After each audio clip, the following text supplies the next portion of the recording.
வணக்கம். இன்னைக்கு ஒரு சூப்பரான இன்ட்ரெஸ்டிங்கான மூவி தான் நான் உங்களுக்கு எடுத்துகிட்டு வந்திருக்கேன்.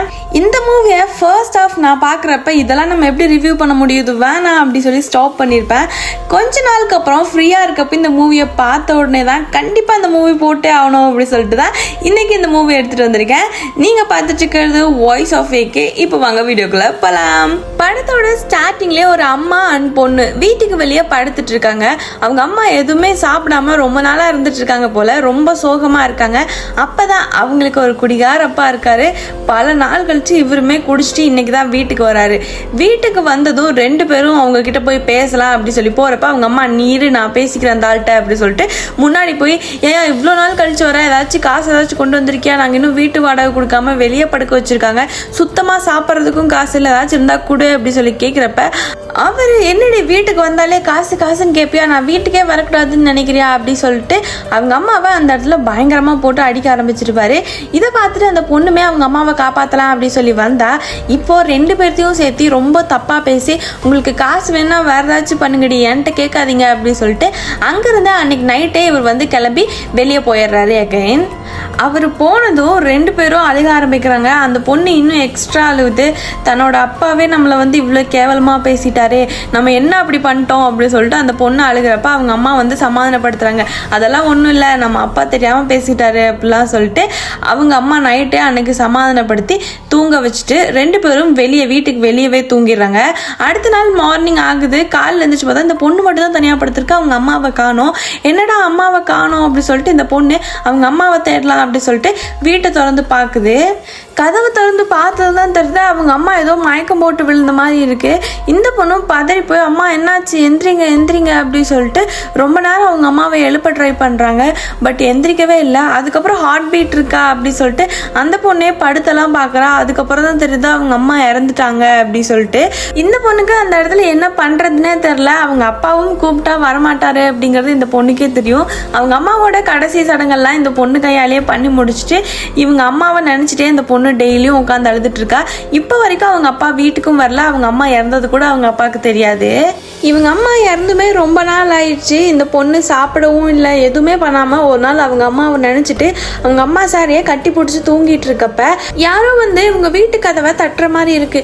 இந்த பொண்ணு பயந்து போய் எந்திரிச்சு யாரு அப்படி சொல்லி பார்த்தா தான் தெரியுது யாரோ ஒரு பொண்ணு வந்து உங்க அப்பா அந்த மலை அரிவாரத்துல செத்து கிடக்குறாரா, உன்னை கூப்பிட்டு வர சொன்னாங்க அப்படி சொல்லவும் இந்த பொண்ணு அங்கிருந்து பதறி அடிச்சு மறுபடியும் அவங்க அப்பாவை தேடி போகுது.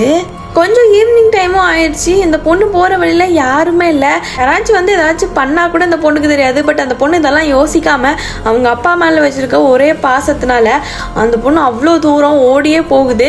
கடைசியில் மலை எல்லாம் ஏறி பார்த்தா தான் தெரியுது அவங்க அப்பா உண்மையாகவே இறந்துட்டாரு அப்படி சொல்லிட்டு.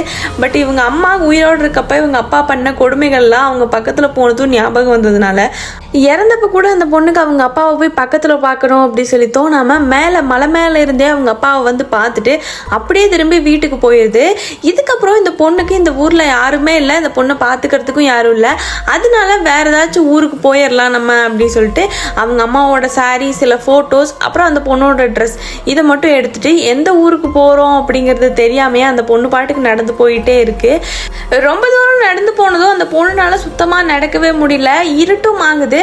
ஒரு இடத்துல உட்காந்து ஃபுல்லாக ரெஸ்ட் எடுத்துட்டு அதுக்கப்புறம் இன்னும் கொஞ்சம் தூரம் நடந்து போய் ஒரு பழைய பாலடைஞ்ச ஒரு பங்களா மாதிரி இருக்கு. அதுக்குள்ள போய் உக்காந்துட்டு இருக்கா.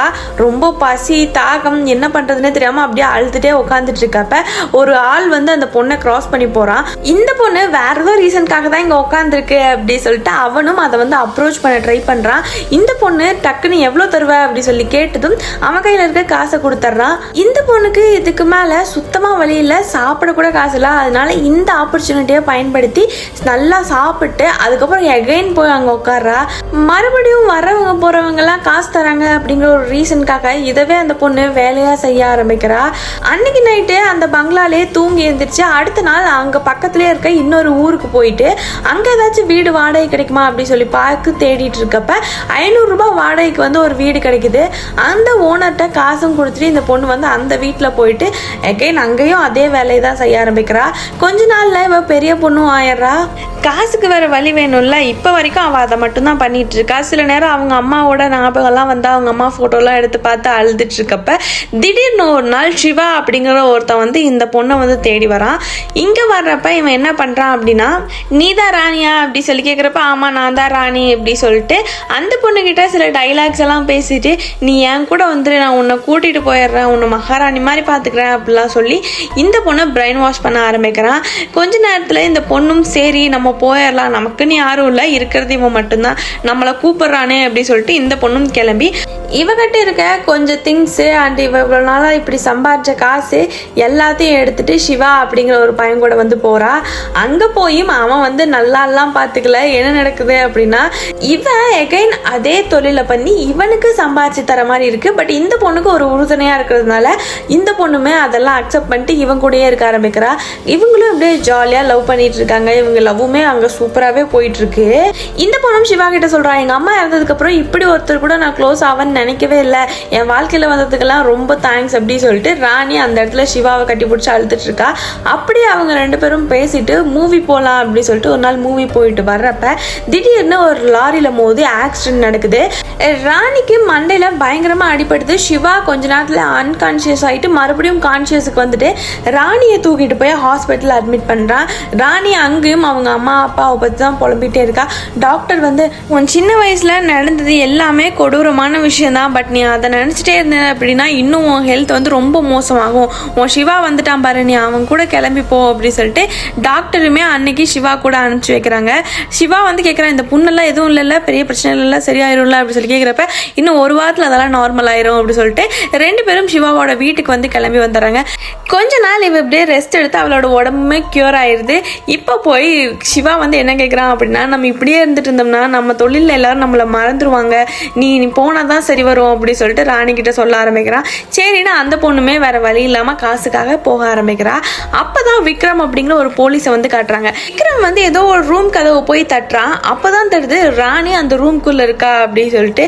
இப்போ போய் இவன் கேட்குறான், சங்கீதா உனக்கு என்னாச்சு, நீ எப்படி இங்கெல்லாம் வந்த, நீ இப்படியெல்லாம் மாறி இருப்பேன்னு நான் நினச்சி கூட பார்க்கல அப்படி சொல்லிட்டு ராணி கிட்ட பேசிட்டு இருக்கப்ப அவ சொல்றா, என் பேர் சங்கீதாலாம் இல்லை, நான் ராணி அப்படி சொல்லி விக்ரம் கிட்ட சொல்லவும், நீ சங்கீதா தான், ஏன் இப்படி என்கிட்ட மறைக்கிற அப்படின்னு சொல்லிட்டு எவ்வளோ டைம் கேட்டாலும் இவன் பதிலே சொல்ல மாட்டேங்கிறான். அதனால இவன் என்ன பண்ணுறான் அப்படின்னா போலீஸ் ஸ்டேஷன் கூட்டிகிட்டு போகாமல் இவனுக்கு தெரிஞ்ச ஒரு ரூமில் போட்டு அடைச்சி வச்சிடறான்.